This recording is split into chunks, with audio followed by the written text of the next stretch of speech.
I'm Jim Cornette, the intellectual threat. Top rope dropping a clothesline right between your chest and your neck.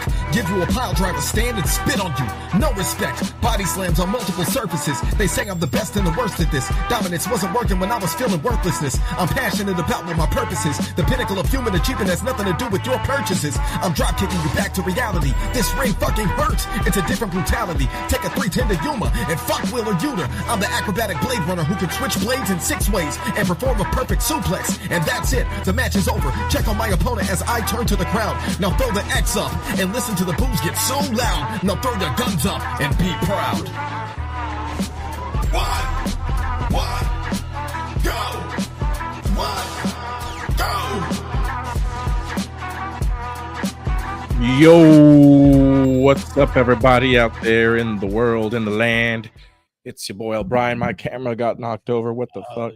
Damn, bro. What was a cat not in view and he knocked it down or what? No, I'm just fat, bro. Adrian, you oh damn. Elder Emo, yo, what's up, everybody out there in the land? What an episode of AEW Dynamite. What a great start to the tournament. It's Thanksgiving Eve, so this will be a somewhat condensed episode of Triggered Wrestling. Yes. Adrian, yes. What is one thing you said that I'm so damn triggered that Netflix not only put Stranger Things a day before Thanksgiving, but it's such a late time? Thanks for the Conan gift. I appreciate y'all. Oh, yeah. Oh, we got that shit. Didn't even tell him I sent it, bro. Didn't even tell him I sent it. You're muted, bro. I can't hear you. I can't hear you.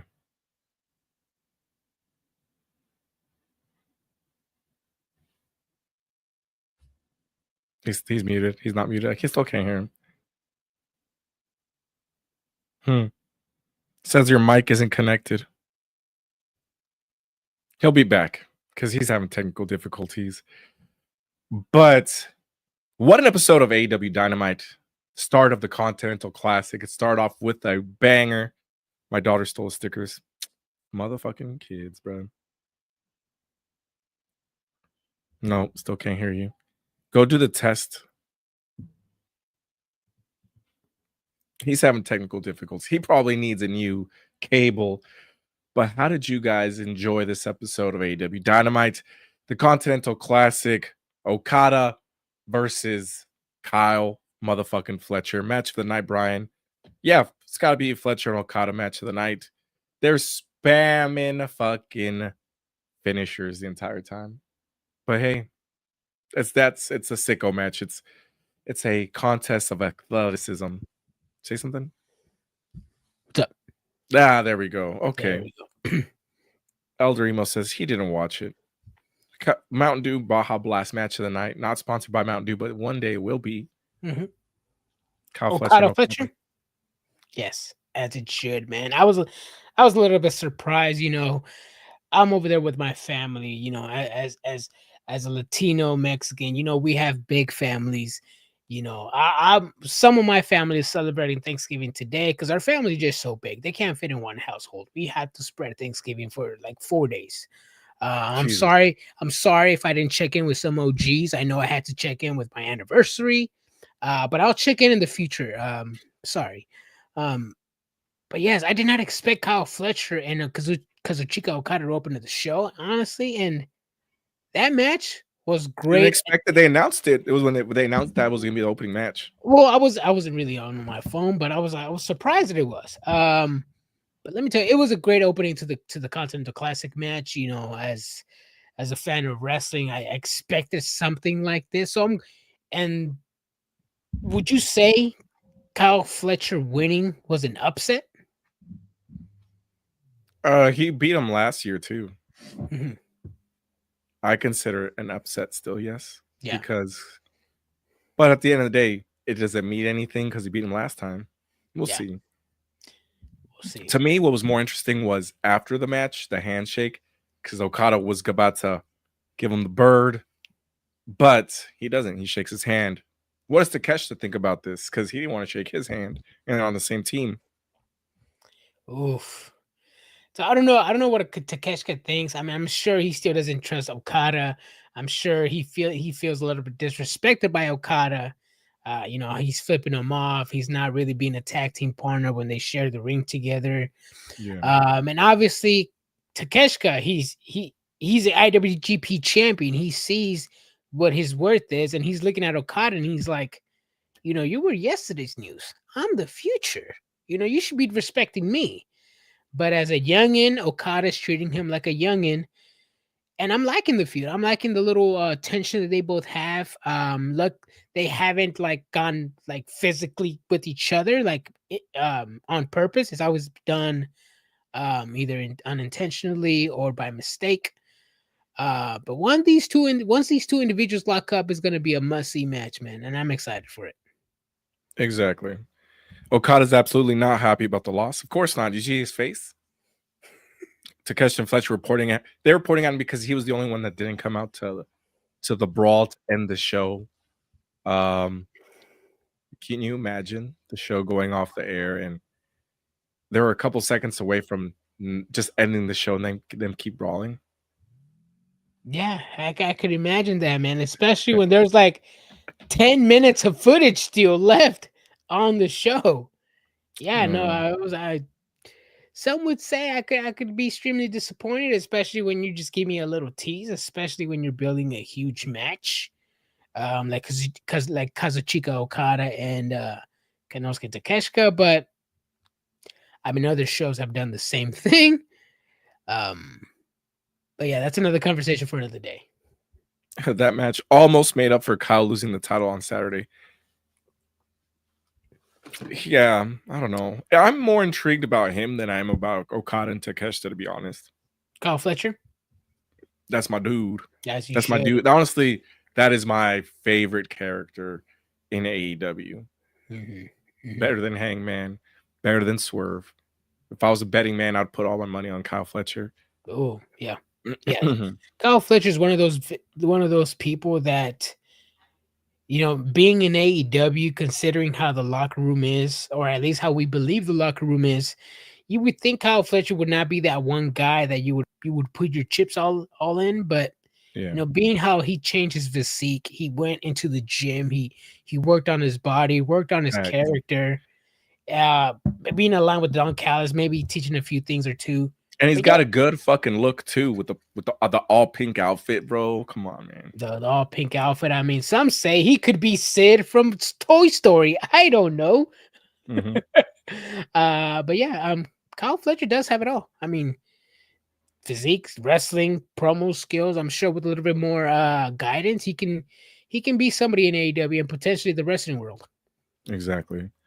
I appreciate you guys tuning into us on your Thanksgiving Eve. You guys can be doing a lot of other better stuff, like watching Stranger Things, because I'm really bummed out that after this fucking match, I wasted my whole fucking time and evening. Instead of watching Stranger Things, I ended up watching some stranger shit things here on this episode of fucking AEW, man. I wasted my whole fucking time watching this, and I'm like, man, I could have seen Will fucking Byers and hopefully not the death of Steve Harrington. Hey, no spoilers. No spoilers. I haven't seen it. I just don't want him to die. Like everybody else can die, but my boy Steve Harrington, he's better. He's got to live. All right. Yeah, my boy Steve Harrington. He had a MILF on him. He dropped. No, wait, that was the lifeguard. That was the Red Ranger. That was the Red Ranger. My bad. Yes, he passed away. Yes, and he also didn't knock him down. Okay, no spoilers though, bro. Yep, if Steve dies, we riot. Wow. I'm not American, so it's not Thanksgiving for me. Yeah, he's a iceback.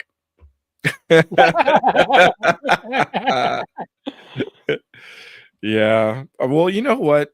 Canadians don't celebrate Thanksgiving, but I feel like Thanksgiving is always one of those holidays where, regardless of where you are at, it is a great holiday to just have, even if you're not in the America. Mm-hmm.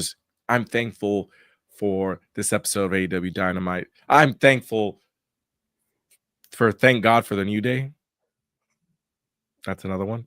Like New Day, like the faction? That's what they say. That's what they say. Thank God for the New Day. Oh, I was like, we have it in October.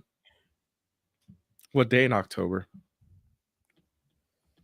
Wait, you mean Columbus when they're in October? I'm dead.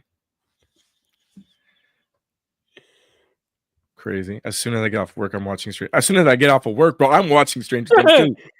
Actually, I might watch the Kings game first. Nah, I gotta wait for the weekend, bro. I gotta give me a whole weekend of binge watching. I can't really do it like I used to back in the day, but I gotta wait for the weekend, bro. So notifications are gonna be off. Social media is gonna be off. It's gonna be nothing but wrestling because no spoilers, man. October 13th was when it happened last time. Oh shit. Okay.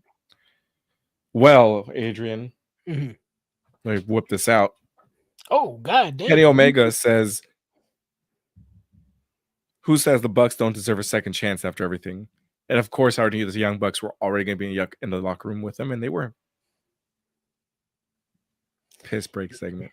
Yeah, and this is one of those segments, and I'm sorry that I had to bring up the other company, but I hated it when Jay and Jimmy just reunited randomly with no storyline. They were just like, hey, let's just forget bygones be bygones and let's just all get out. That was Jay and Jimmy Uso. Kenny Omega, the Young Bucks have been with each other for a long time. They're not family, but they are friends. They are close. We follow their careers and their lives through BTE, through Ring of Honor, through New Japan, through the Indies. Yeah, I think it's complete bullshit over here too. Just like how it was in WWE when they gave us zero explanation. I mean, Kenny Omega, they betrayed you. They fucking aligned themselves with somebody else and they left you to die, and you're over here giving them a second chance. I need to see a storyline. I need to see a segment on why you even are given the thought of the Young Bucks reuniting with you. Why are you even letting them inside your locker room? Why are you even in their presence? I need to hear something. I need to see something, and Tony Khan is going to have to do a lot of convincing. He's going to have to, I don't know who he's going to have to reach out, but it's going to have to be something good to make me convinced that, oh, yeah, Kenny Omega is just going to forget all the bad that the Young Bucks did. WWE did it in a shitty way with AJ Uso and Jimmy Uso. I expect something different here, but I don't know. AEW doesn't have as much writers as WWE has, so I'm not getting my hopes up. So yeah, they're just going to toss everything to the side. Yeah, that's what I'm thinking, and that's what I'm like, I'm already getting my energy in. You need to explain to me why you're ignoring all the bad the Young Bucks have done to you. Jimmy Uso did it randomly. I don't know why. So yeah, it was shit in WWE, and it's gonna be shit in AEW if they do it the same way. Jesus Christ. I mean, yeah. I mean, they're just gonna throw everything under the bus, to be honest. The Bucks trying to reach Big Show a number of turns. Yeah. So does this mean we're getting the Elite back in the trios titles pictures against the Ops? Something. Possibly, yeah. Yeah. Nate says, I'm just going to say it right now for you, Brian, so you don't get heartbroken early on. You're secretly expecting Mike and Willie to kiss instead of... Did you see the hand fan that fan had that said, wrestling is gay, let's make it gayer? I fucking rewinded it to screenshot it. I'm going to post it right now. Oh, shit. I mean... If you're a wrestling fan looking from the outside in and you see two naked men grappling in underwear, I don't know, man. I mean, especially if you're a Bret Hart fan and you listen to his last interview when he said Shawn Michaels and Vince McMahon probably slept together, and then randomly you start seeing clips of Shawn Michaels and Vince McMahon getting a little too close, and you start questioning it. Bro, there's a clip where they kissed each other. No, they kissed each other on the lips. I'll show you the clip, bro. Supposedly there's a video of Donald Trump, out there.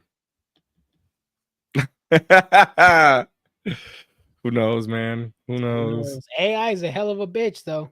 It is. I'm just getting anything. I could do anything, bro. Be like, that was me. That was AI.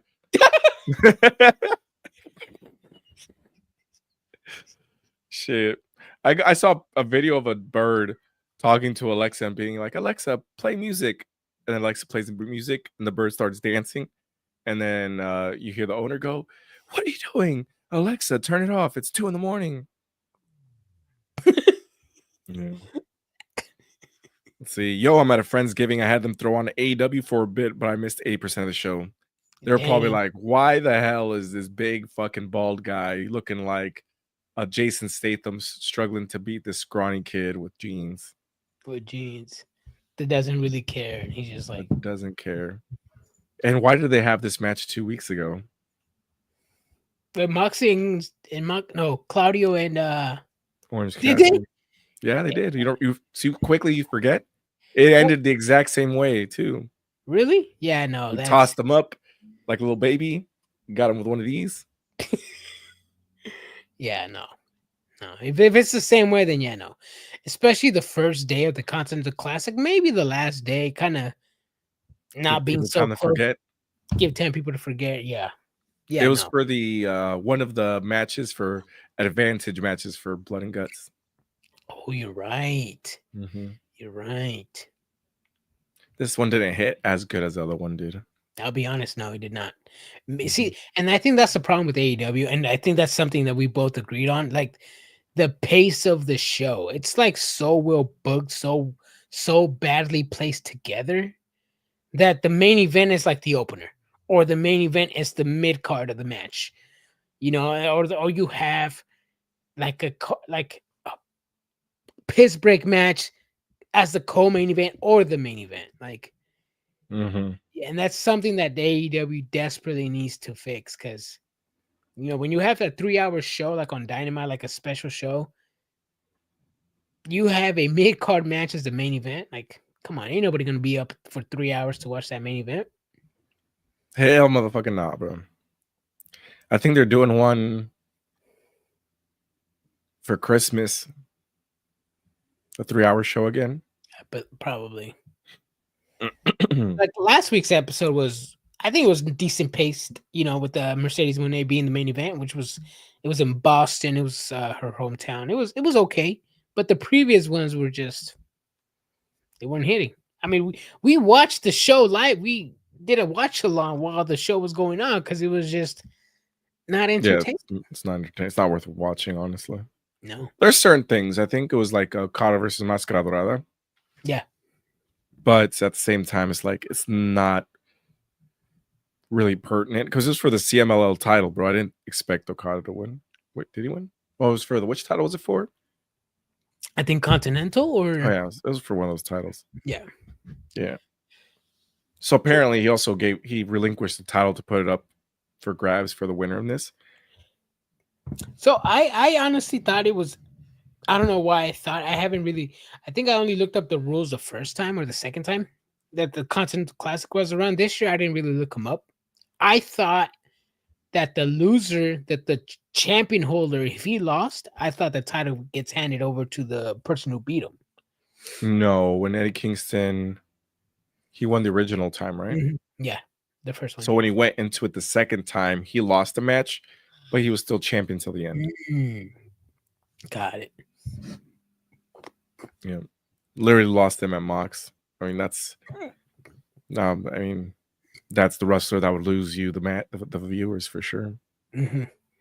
Especially because he's not a bad wrestler. He's big and looks like Jason Statham as well. But it's like he's struggling beating Kyle Fletcher. Well, in this case, it wasn't Kyle Fletcher. This was Máscara Dorada. Mm-hmm. Yeah. Oh, and then it looked really bad when Máscara Dorada he was going to do his dive, and he did the roll, and then he stopped at the top rope to grab it, and then he flung himself over. Yeah. And that's actually what I thought it was going to happen. Like, because you can always tell when two wrestlers have different styles, like literally completely different styles. You can tell, like, are they gonna play together nicely? Is there gonna be any botches? Are they gonna be smooth? Is the communication gonna be great in the ring?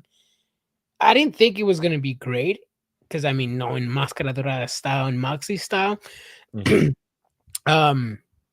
I think it could have been a little bit better, especially for the first round.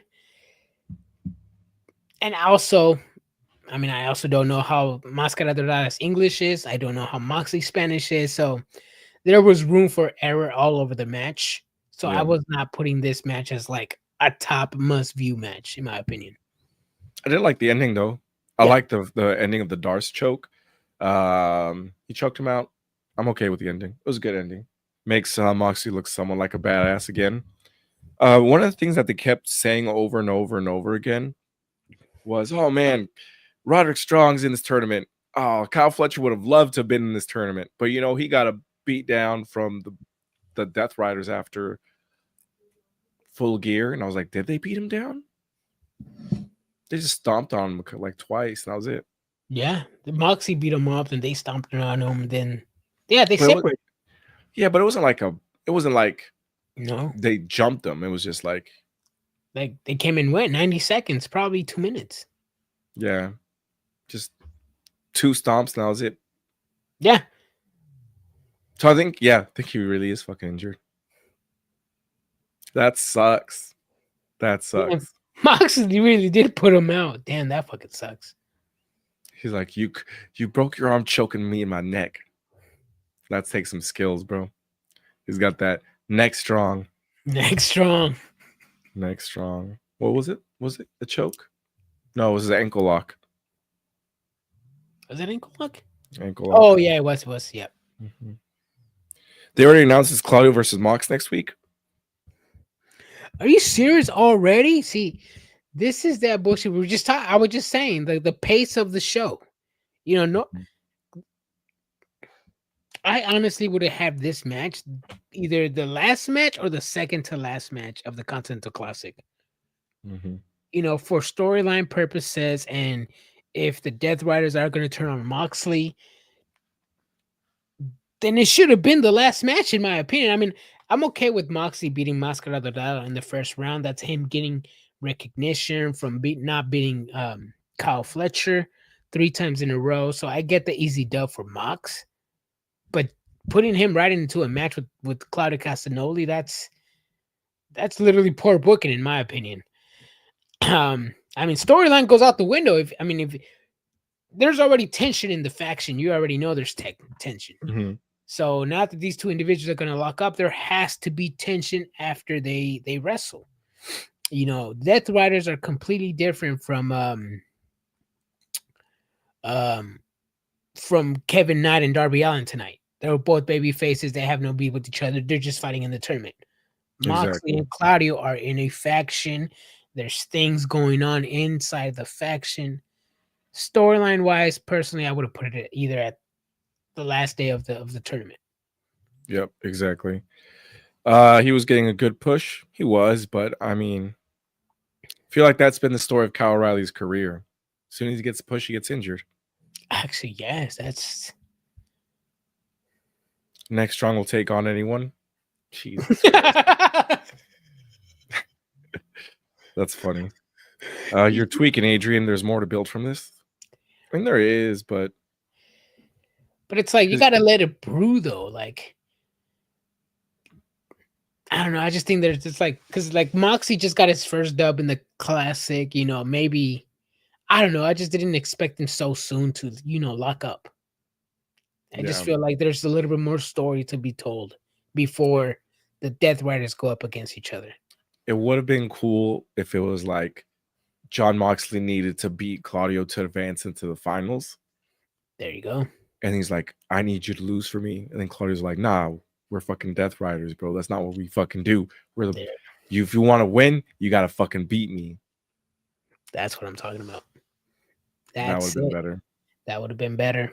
Or even in the Continental Classic, maybe they're like even in points. You know, maybe somebody has 9-9 or 12-12, and either Moxie's like, hey, I'm the leader. Let me get that dub. Let me get those 3 points. You know, he's like, you the leader. You lost. Well, they are tied technically at 3. Yeah, well, I know, but like, yeah. I mean, Claudio could have been like, you couldn't be Kyle Fletcher. You struggled with this individual. You struggled with that individual.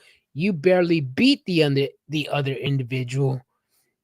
Nah, why would I roll? Why would I let you finger poke a doomy? You know?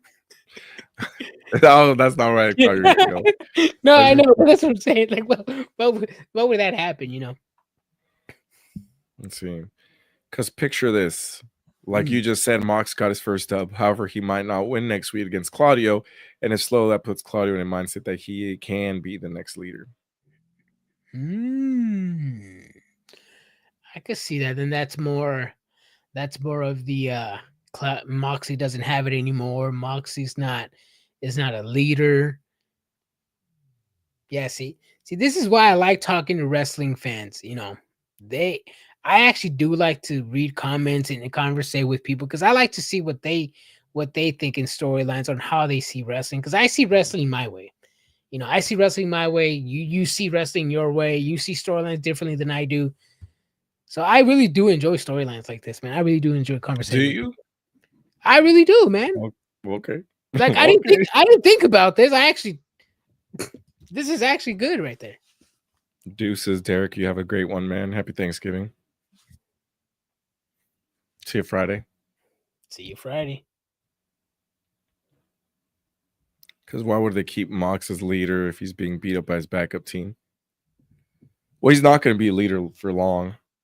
Hopefully.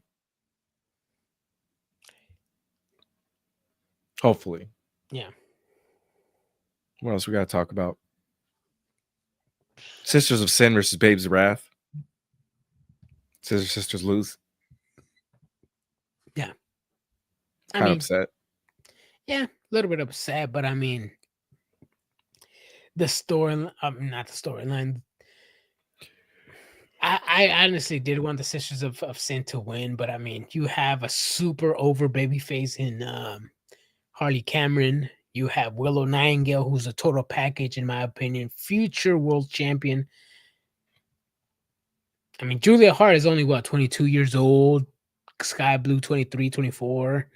They have 10, 15 years ahead of them. Harley Cameron, I like her. Willow, I like her, but their time is now. But they're not a real tag team. They're not. That's why I needed Scissor Sisters to be a tag team. Yeah. Yeah, well, I kind of want Willow in this position because I think Willow, her future is for better things. I mean, I honestly do think Willow is a future world champion. She's had a TBS champion. I think there's just a little side quest for Willow, man. Because I'm a huge Willow fan, and I do want to see her in the title picture. Singles title picture, to be specific. Julia Hart needs to go to NXT. If she's into wrestling as much as she portrays it to be, then yes, she should. Yeah. Is Anna Jay going to NXT? I don't think so. She'd rather just take them. I don't think she's into wrestling. I mean, but in WWE, you don't really have to be into wrestling. I honestly do think Anna Jay could learn a lot from NXT.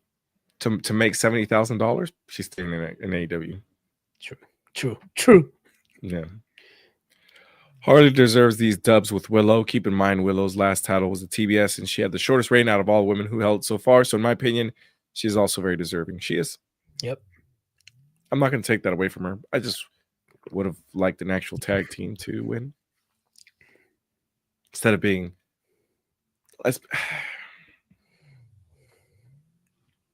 So just being like singles. Tony Storm, I still think they're winning. Tony Storm and Mina, I still think they're winning. I can see it. I mean, you have to have some good characters that can have some good matches in AEW. Mm-hmm. I can see that. I mean, Tony Storm is a natural on the mic. I mean, other than her in the tag team division, who is? Nobody. Definitely not Marina Shafir. Definitely. Yeah, it's rough. It's rough out there. There's not really people that can carry storyline except for Willow and Harley Cameron and Tony Storm. And they're choosing a holiday. What was it? Hardcore holiday death match next week. Crazy. For the sickos, she said. For the sickos. For the sickos. You know what else is for the sickos, Adrian? What's up? The Ops celebration. At first, I was like, why is it only ciabatta bread and Powerhouse Hobbs? That shit was bad, bro. And then he says, "It's the guy in charge, the linchpin." And I was like, "Oh fuck no!"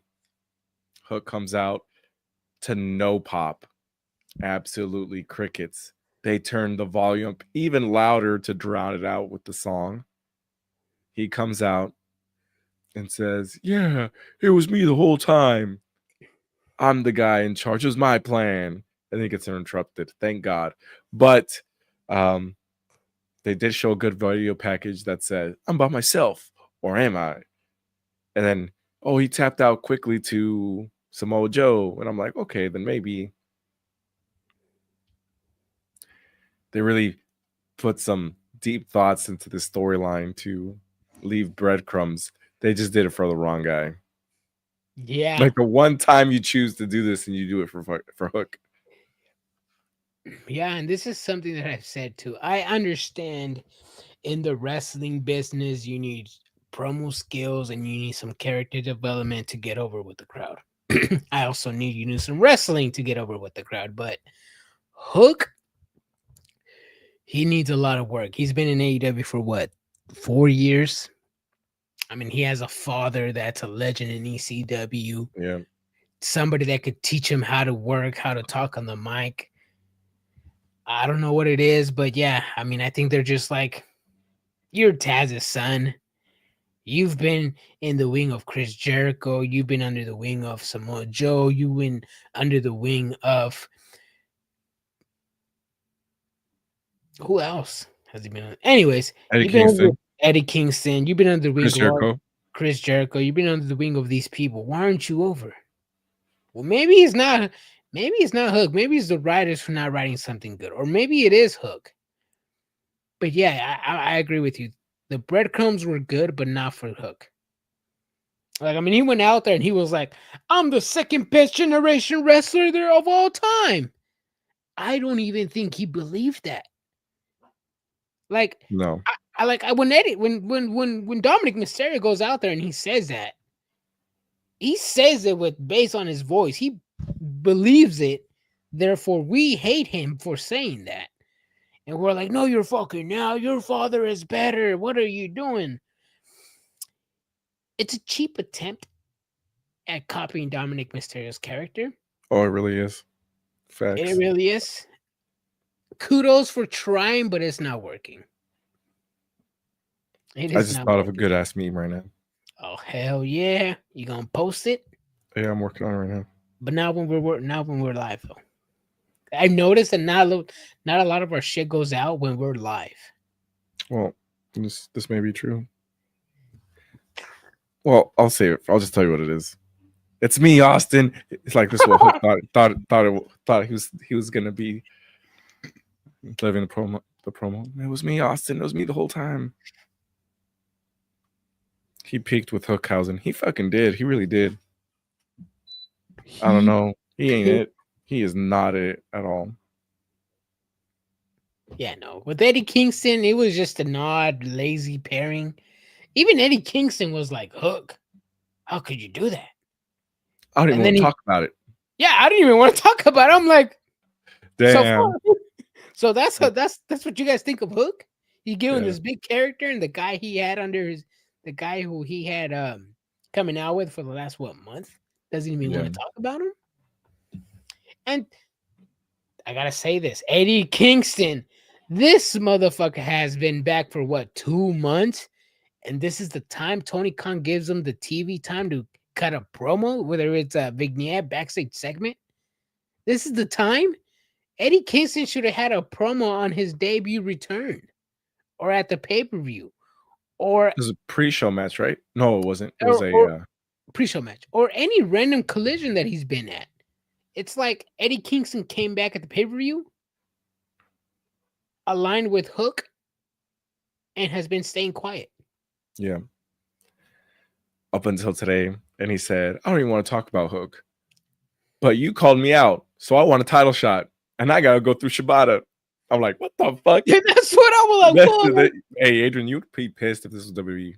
I'm pissed, right? I was about to talk on that too. How the fuck does someone like Eddie Kingston, who's been absent 4 months, teams with Hook?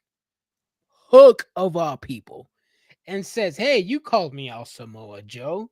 You want me to challenge for your title, but I can't challenge for your title right now. The only way I can challenge for your title is if I fight your boy Ciabatta Bread." This is some of the this right here is some of the laziest booking I've seen. And I like Eddie Kingston. I like Samoa Joe. I like Tony Khan.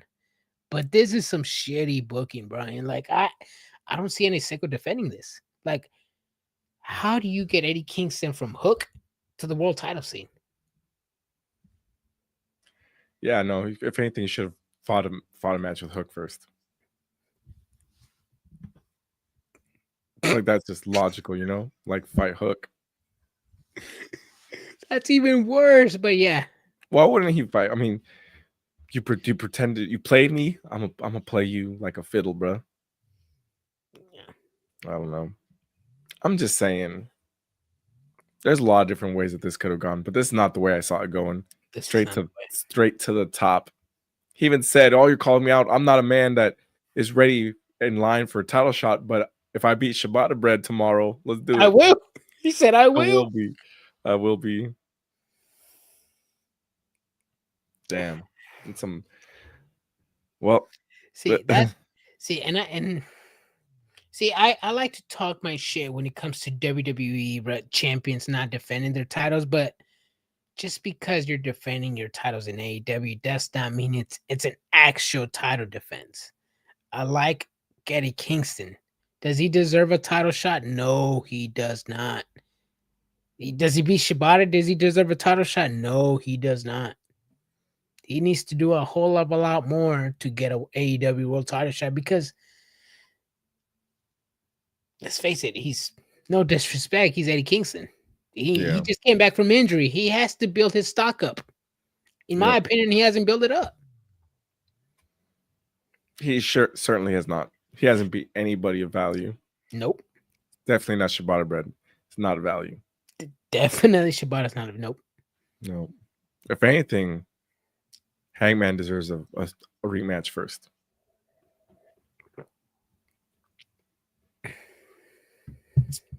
That's what I think.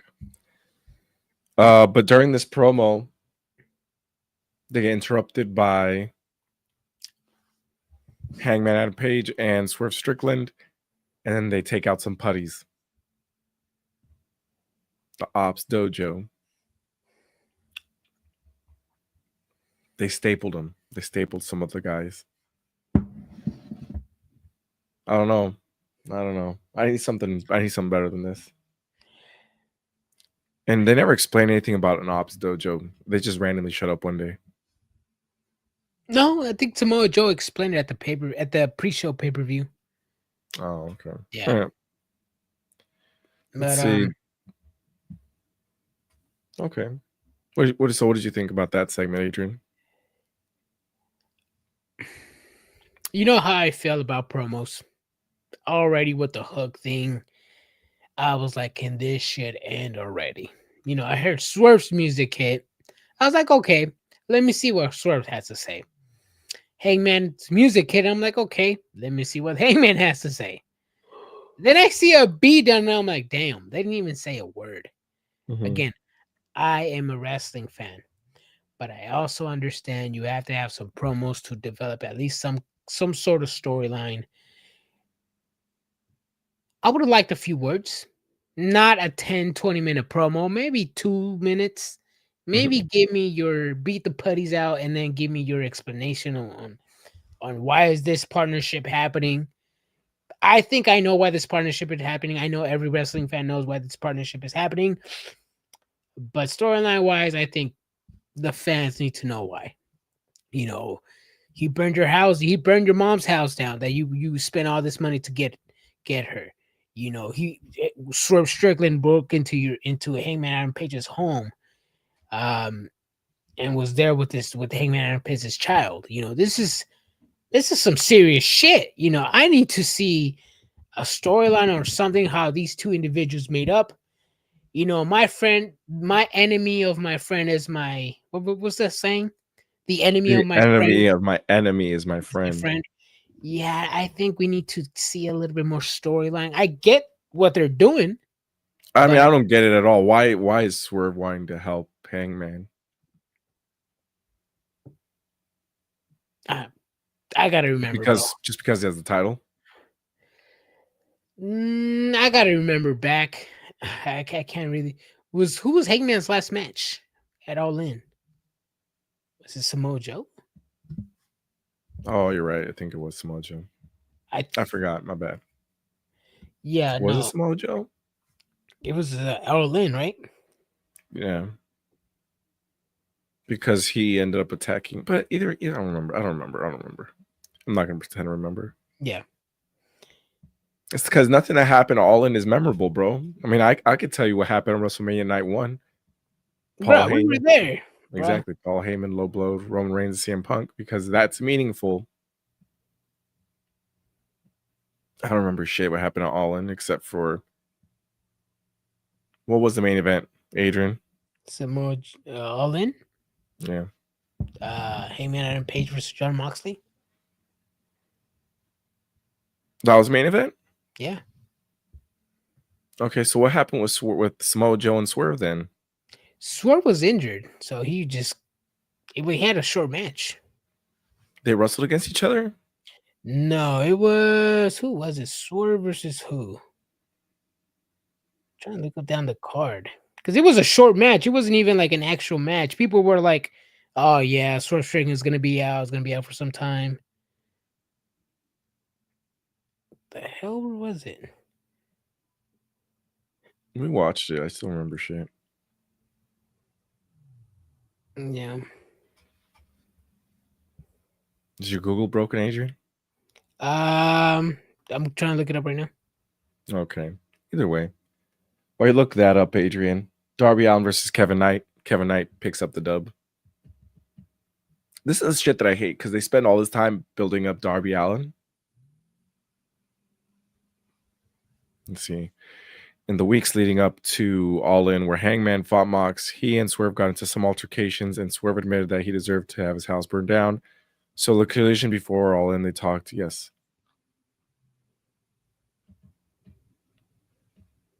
I understand, but what does that have to do with Samoa Joe? Well, Swerve Strickland got the title from Samoa Joe. Okay, yes, but why is he helping out Hangman against Samoa Joe? I look at. Why are you watching porn? No. Sorry, bro. 2 Girls, 1 Cup. I hear you. I don't know. I'm having trouble following this. I mean, it's cool he's back, and I'll ignore it. Because fuck Samoa Joe, that's why. It doesn't make sense. Yeah. I mean, if it's because he has the title, I get it. But I mean, I wouldn't risk my neck for this. But I hear it. What do you mean? Like Swerve wants the title, I get it. But why is he teaming up with Hangman Adam Page just to get a title shot? I mean, I could say the same thing about Roman Reigns. Why is he teaming up with individuals? Because they're going against his family. And? Because he loves his family. He loves his family. So no explanation on why the family reunited. They were just reunited to reunite, right? They reunited because Dominic Toretto, family's family. Because family. Again, family. This is why I bring up WWE when I want to talk shit. Because family is family, bro. If I want to talk shit about one promotion, I gotta bring the same energy to the other promotion. Because family is family, Adrian. There's got to be the rare to back up Jey Uso and Jimmy Uso. If that means teaming up with these 2 bozos, CM Punk and Cody Rhodes, then so be it. Damn. So just because. Okay. That's not just because. No, it's just because. She said, "Don't pull that Fast and Furious bullshit here, Brian." Fuck yeah, bro. So just because. So just because. Family. It's a good story. Love it. Darby Allin, Kevin Knight, Adrian. What did you think about that match? I think it was a good match. It was, like I said, it was 2 baby faces with sort of similar style. I wanted Kevin Knight to win. I was just surprised he did one, knowing Tony Khan and how he marks out for Darby Allin and Orange Cassidy. I did not think they were gonna lose today, but I'm surprised. I'm surprised that Tony Khan pulled the trigger and got these two individuals the L. Yeah, seems like the only matches Darby Allin wins are stipulation matches, which makes sense because the dude's like 5'6", 120 pounds. Yeah. That's not pretty much all the matches, right, Adrian? Yeah. All right, Mark Briscoe, he thanks his family. Yep. Speedball versus Knight. Are they in the same bracket? They are. Yes. Yeah. That's going to make sense. They've had a match before together, right? That's how they ended up teaming up together? They had a match and then they started teaming up, I think. I could be wrong. But either way, that's going to be a good match. There's a lot of good matches that are just going to be good wrestling matches. But we'll see.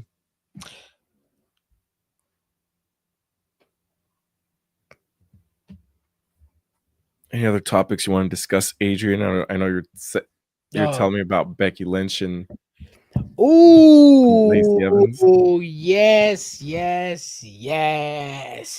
And this is something that's been going around the IWC for the last 18 hours. Becky Lynch's interview with Burke Kaiser, whatever the fuck his name is, she revealed that there is a creep, or there was a creep in WWE who would blacklist women if they didn't sleep with him or if they did sleep with him. And she was saying that this individual would blacklist women and basically terrorize them for some favors in order to get over in the company, WWE to be exact. And the IWC, it's like, okay, we have another creep. We should speak out, like the Speak Out movement in 2020. Why aren't you saying his name? Then you have some individuals saying she can't say his name because of legal reasons. Then there's some individuals who are saying, this is WWE. Please don't say anything. Yada, yada, yada. WWE good. Bad publicity needs to go away. My opinion is we need to get these creeps out of WWE. People think I hate the product or I hate WWE, which I don't. I just hate some shitty individuals who are in the offices, in the locker room, in the headquarters of AEW HQ. We need to get rid of those individuals because women's wrestling is not going to be at its peak if these creeps are in a big company like WWE. I think the person she's talking about is Johnny Ace. What's his name? The Nikki Bella's ex stepdad. John Laurinaitis. Yeah. You know, I thought about that, but then I also never mind. I don't want to say this. That's the first name that came to mind when I heard the story. Yeah, because it has to be somebody who is powerful enough in the wrestling business to blacklist individuals. So it has to be somebody with high power in WWE. So whoever it is needs to show their faces. If they're gone, WWE needs to let indie companies and other individuals know what's happening, because these creeps needs to be jailed or they just don't need to be in our society anymore. Yeah, it's a crazy situation there. But they got a lot of interesting tidbits. I learned about the relationship status between Seth Rollins and his wife. Mm-hmm. I learned how it almost didn't happen. That's pretty interesting. Damn. Was he the one who Becky Lynch was talking about? Stop. This guy. See, I thought he was already out of the company yeah, I think he is. But she didn't say he's still in the company, did she? She just said there was somebody in the company. Yeah, there was. So if he's out, he's out. Yeah. I don't think she's talking about Vince. Maybe she was. Regardless, he's out. So either way, I still think that we should still know this individual's name. Jeez. Brad Maddox. But he was a storyline GM. He wasn't really the real GM. What's up, Caitlin? How you doing? I mean, we know his he I watched all those videos multiple times. Some people, I know somebody that bought an NXT Women's Championship just to recreate that video. But them being on the inside. Wow. But them being on the receiving end. Jesus Christ. It's not Triple H. I don't know who it is. I don't want to say any names, but yeah, regardless of who it is, no, we don't deserve that shit over here. Oh, wow. Don't tell me nothing. Yeah. You didn't miss much with AEW, to be honest. I'm sorry. Did you just say you watched those videos multiple times? I mean, didn't everybody? I mean, I had to figure out what dressing room they were in. Like, were they in a handicap dressing room? They were in Target. It was a Target? It was a Target. Damn. Was it a handicap dressing room? I don't know, man. That shit was big. Mm-hmm. Pause. Of course you watched it. Paige was in it. I'm not missing what? I'm not missing to see Paige is all I'm going to say. This guy. I also saw the Hulk Hogan one for research purposes. He said, "Oh man, I'm stuffed." That's what he said because he apparently just ate like 5 minutes before. I was like, "Damn, this shit's whack, bro. Give my money back." Oh, it's funny because I saw the trial, bro. Oh my god. Fucking Hulk Hogan was like, Hulk Hogan, the character, yeah, he's big, but Terry, he's small. Terry and Hulk Hogan are different. So I was talking like Hulk Hogan, but Terry, he's small. I'm like, he said Terry is small. I'm like, fuck. Terry, my boy, Terry, leave him alone. I admit y'all were more interested in that Maddox and Woods team up on the couch. Oh, yeah, my boy Maddox was in there getting the mangles. It was, bro. He really was. Anyways, enough of that. Enough of that topic. How you guys doing? Stranger Things. I'm counting down the minutes, Adrian. Yes, you are. Yes, you are. One last thing I'm going to talk about. Becky Lynch also in that same interview, she was talking about going from the highest of the heights to main eventing WrestleMania to then working with Lacey Evans. You know, obviously we all know Lacey Evans' wrestling skills. We know she has none. But I guess it kind of hit Lacey Evans some type of way. So on social media, she's calling Becky Lynch out. She's saying that, oh, Becky Lynch, if you were in front of me, you wouldn't say the things you're saying now. You would call me family. Then Lacey Evans is now posting old botch videos of Becky Lynch talking about, you've been in the wrestling business for 20 years and you can't even do a moonsault, right? What's wrong with you, Becky? And this is what triggers me, man. This is what triggers me about WWE. Michael, get your cigarettes. WWE, I understand they can turn anybody into a star, but they can't turn anybody into a great wrestler. And when individuals like Goldberg and Lacey Evans talk some shit about some real wrestlers, that's when I gotta speak up, because you guys can't even lace Goldberg out of this. You guys cannot lace up fucking James Ellsworth's boots, and you guys are talking shit about some actual wrestlers? Y'all can't strap up his chin. I will say this, though. The only reason she got as far as she did in the company was because Vince McMahon was a big fan of her. Why? I have no idea. Vince McMahon was a big fan of her. I heard John Leonidas was a big fan of her. You know. I mean, just look at the work she's doing. Not a hater. I'm just saying that's where which work are you talking about? That's where she's best suited. I don't know. I think she's selling fans or something. I don't know. Yeah, she's doing that business right now. Mm-hmm. Rumor has it Vince McMahon's a subscriber. Just kidding. I don't know.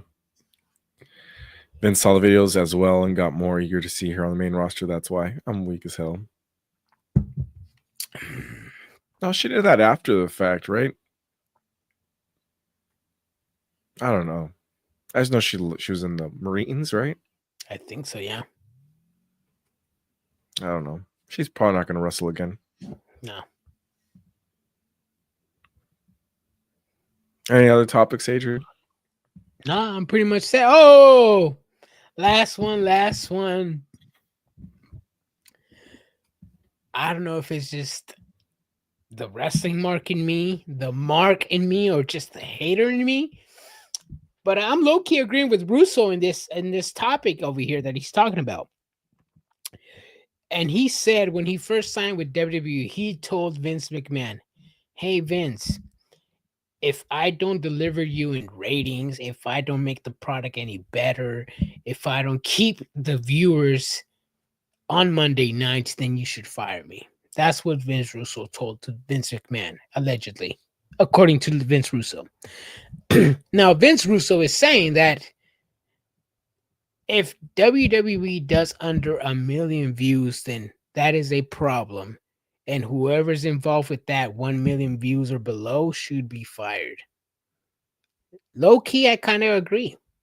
You know, WWE is a 70-year-old company. They have a writing team, they have a creative team, they have a head of writing and a head of creative, and then they have the top guy at the very top, Paul Levesque.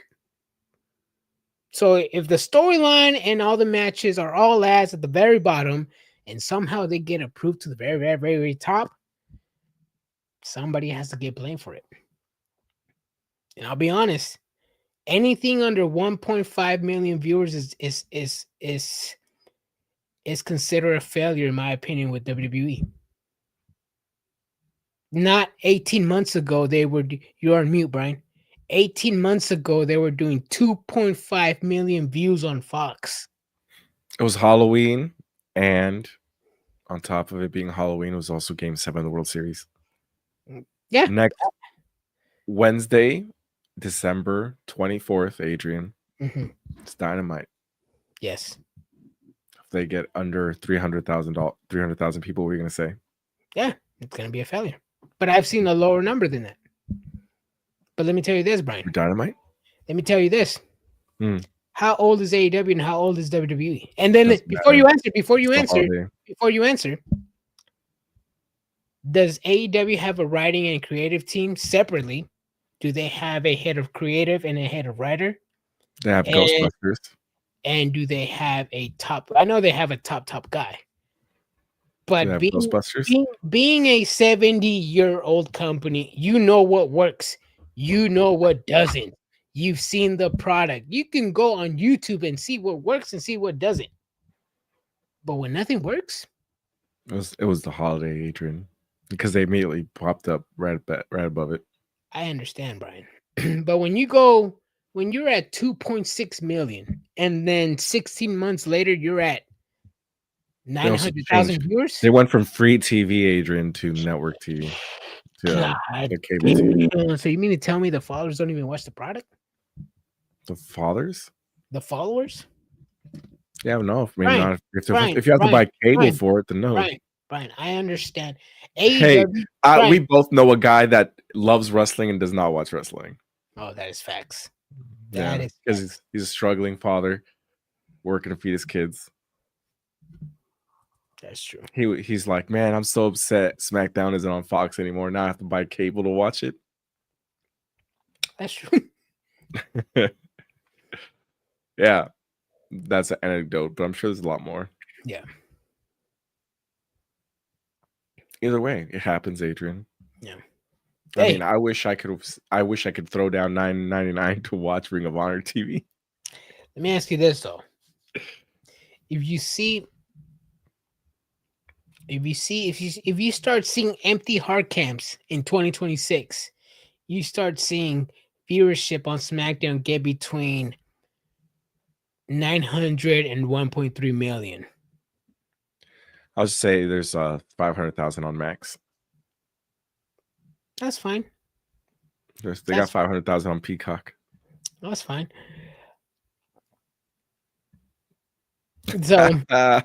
So What's good for the goose is good for the gander, right, Adrian? Yeah. if they were on Max, I would agree. They're not on Peacock. They got the 2.5 million people watching on Max. They're not on Max, and they're not on Peacock. They on NBC Sports. That's right. You're watching. They are on USA Network. Yeah, so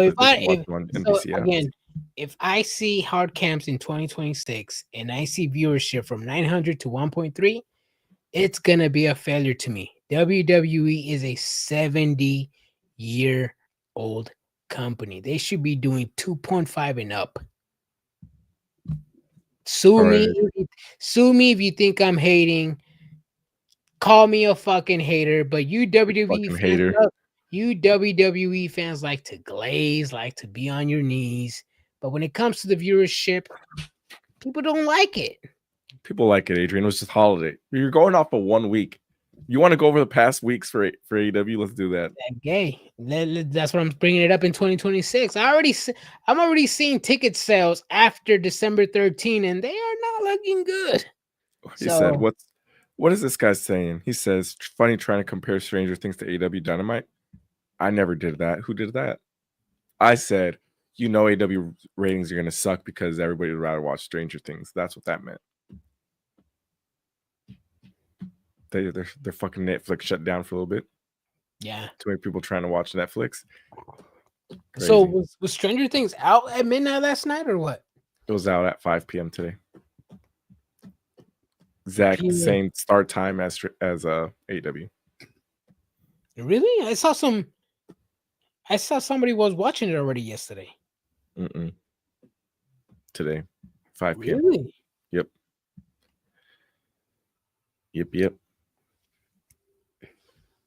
Adrian, aka King Hypocrite Facts. King Hypocrite or what? Yeah. Well, hold on.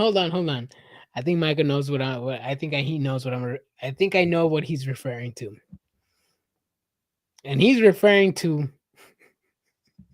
What is he referring to? Hold on. I got to think about it because it was a few of them that he was talking about. I forgot. It was in the comments somewhere. Okay. Strange things like Charlotte Flair booty cheeks, Brian, straight ass. That's delicious. What you talking about, Nate? Jesus. That is straight ass. That is. You guys are crazy. All right. Everybody. Adrian's going to go back to his Thanksgiving thing, and I'm going to go watch Stranger Things. This Kings game's out of hand. They're losing by like 25. Tell me to watch Stranger Things. Good night, everybody. We'll see you guys Friday for Black Friday and SmackDown. Deuces.